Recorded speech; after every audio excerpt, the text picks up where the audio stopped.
محرم کی آمد ہے۔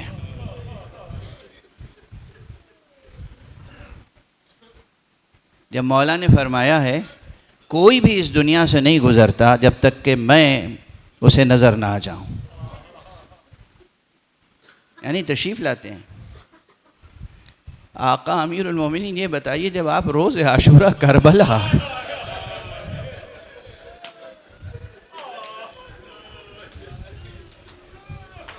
آقا آپ کے دل پہ کیا گزری، ہم تو اس شدت عالم کو محسوس کرنے سے بھی قاصر ہیں نا، قاصر۔ بس مجلس تمام ہو گئی، آج میں کسی کی شہادت نہیں پڑھ سکوں گا، ابھی بس 2-3 چیزیں عرض کر دوں۔ ائمہ اہل بیت علیہم الصلاۃ والسلام نے غم امام حسین کے لیے، محرم کے لیے بہت اہتمام فرمایا ہے اور بہت تاکیدیں فرمائی ہیں، جن میں ایک تاکید یہ ہے بطور خاص۔ ویسے میں جانتا ہوں ایسے اہل ذوق اور اہل توفیق ایسے لوگ ہیں کہ جو سال کے سال روزانہ زیارت پڑھتے ہیں امام کی۔ زیارت پڑھنا اور ہے، زیارت کرنا اور ہے۔ زیارت کرنے کی توفیق حاصل کرنے کی کوشش کیجیے اور دعا کیجیے۔ اور ایام محرم میں بطور خاص ایک چیز جس پہ بہت زیادہ زور دیا گیا احادیث معصومین میں، وہ ہے زیارت۔ دیکھو حضرت ابو عبداللہ الحسین کی زیارت سے گریز نہ کرنا، مسلسل معصومین کی تاکید ہے۔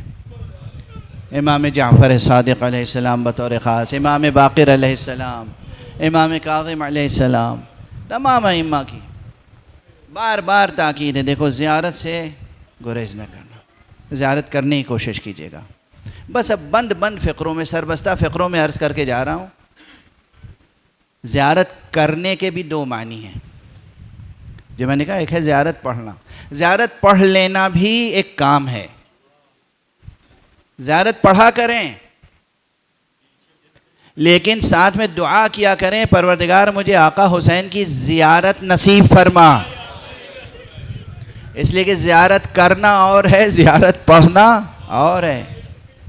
اس زیارت کرنے میں ایک تو یہ پہلو ہے کہ کوئی شخص کربلا جائے تو سمجھتا ہے ہم نے حسین کی زیارت کر لی، حالانکہ میں جانتا ہوں ایسے بھی لوگ ہیں اگر دل میں شکوک ہیں، شبہات ہیں، اعتقاد درست نہیں ہے تو کربلا جا کے بھی وہ زیارت پڑھتے ہیں، زیارت کرتے نہیں ہیں، انہیں زیارت نصیب نہیں ہوتی۔ دوسرے معنی میں، معنوی اعتبار سے، باطنی اعتبار سے، عرفانی اعتبار سے دعا کرو کہ پروردگار ہمیں زیارت نصیب فرما۔ سمجھ رہے ہیں آپ؟ زیارت کے معنی ہے ملاقات، زیارت کے معنی ہے دیدار۔ تو زیارت کرنا اور ہے، زیارت پڑھنا اور ہے۔ زیارت پڑھیں اور زیارت کرنے کی تمنا کریں اور زیارت کرنے کی ریاضت کریں۔ زیارت کا آپ کسی سے ملاقات کرنے کے لیے جاتے ہیں، تیاری کرتے ہیں نہیں کرتے ہیں؟ جوانان عزیز، بزرگان محترم، کسی کو انویٹیشن مل جائے کسی بڑے عہدیدار کے یہاں جانے کے لیے، تو وہ دیکھیں گے کہ کس رنگ کا لباس ہو، کس ڈیزائن کا لباس ہو، وہ کہاں کا سلا ہوا ہو اور کہاں کا بنا ہوا ہو۔ یہ تیاری ہوتی ہے ملاقات کے لیے۔ آقا حسین سے ملاقات کی کیا تیاری ہے؟ پیغام پہنچ گیا؟ ایک ہے زیارت پڑھنا، ایک ہے زیارت کرنا۔ بہرحال خدا آپ سب کو زیارت پڑھنے اور زیارت کرنے کی توفیق عطا فرمائے، زیارت سید الشہداء نصیب فرمائے۔ ایک تاکید جس پر معصومین نے بہت کی وہ زیارت ہے، دوسرے گریہ۔ کہا میرے جد مظلوم پہ گریہ کیا کرو، تمہیں دنیا کا کوئی غم ہو اگر رونا ہے تو حسین پر رونا۔ بس اس کے بعد آپ نے کچھ اور بھی فرمایا ہے۔ میرے جد مظلوم پہ رونا ان کی پیاس کو یاد کر کے رو. بس 2 فقرے عرض کر رہا ہوں، مجلس تمام ہو چکی.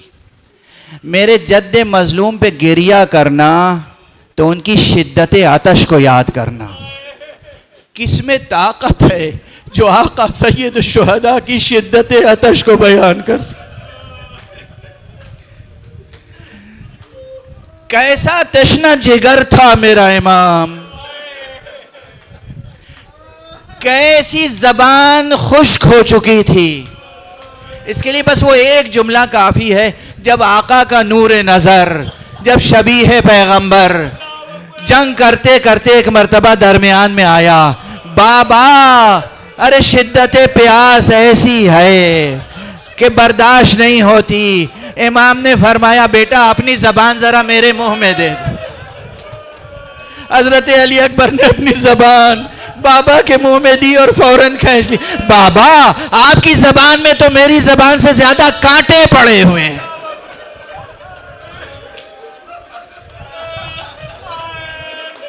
وَعَطَشَا وَحُسَيْنَا وَمُحَمَّدَا وَوَيْلَا اِنَّا لِلَّهِ وَإِنَّا إِلَيْهِ رَاجِعُونَ رضا بقضائه وتسلیما لأمره. پروردگار ہمیں علوم قرآن اور معارف اہل بیت سے آشنا فرما. معبود پروردگار ہمیں زیارت آقا حسین نصیب فرما. پروردگار ہمیں ان کے غم میں گریہ و ماتم و عزاداری کی توفیق عطا فرما. پروردگار مرحوم و مغفور سید عابد رضوی کی مغفرت فرما، ان کے درجات بلند فرما، ان کے اہل و عیال، ان کے سوگوار کنبے کو صبر جمیل عطا فرما، اور اس صبر جمیل پر اجر جزیل کرامت فرما. پروردگار اپنے ولی آخر کو اذن ظہور عطا فرما، اور ان کے ہاتھوں سے اپنی رحمت و رافت و عدالت کا پرچم لہرا دے.